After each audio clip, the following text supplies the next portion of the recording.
great with axle grease. Alright, so here's the deal.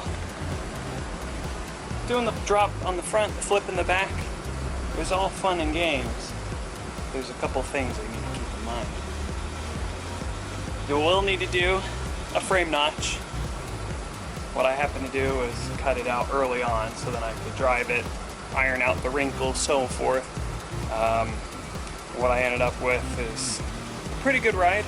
What I ended up doing was strengthening it up a little bit. What I want to do is run plates down on the bottom side of it where the gaps are inside the frame. And then once I do that, I think it'll be nice and stiff. Another thing is the front end, the springs that I bought ended up being 4 inches shorter than the original springs. Not 2-inch drop, a 4-inch drop. And in my video, I ended up mentioning that a little bit, just a little blip when I correct myself by saying 2 inches when it was actually 4 inches.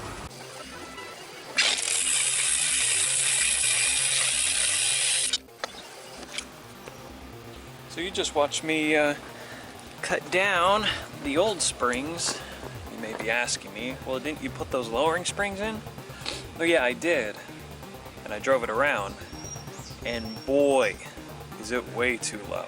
I've tried a couple different things to try to lift it up, even just a hair. None of it worked. So, 11 inches high this is. Even this flat point, 11 inches. I cut this down to where this highest point is 13 inches. And right over here, I bought this at AutoZone. And what you're supposed to do is you cram it inside the spring, and I actually did it for the lowered spring, and it's supposed to give you up to 1 inch lift.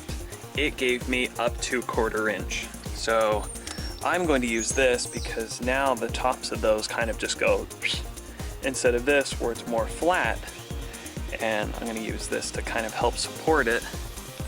But yeah, here I'll show you what I was dealing with. Lots of rubbing, lots of rubbing, lots of rubbing. That was already a thing. But the other thing is when it was all the way low, it was kissing. I took the bottom stop out to see how much clearance it was because it was just sitting on that bump stop. And it was kissing this pretty hard, violent kisses. So I'm putting those in, shortened of course, and hopefully get a little bit of comfort back. Now with these, I might hold on to it just for the sake of, you know, going to a car show or something and wanting to show off my vehicle and just dumping the heck out of the suspension so you get that nice low look. So I'm gonna hold on to these.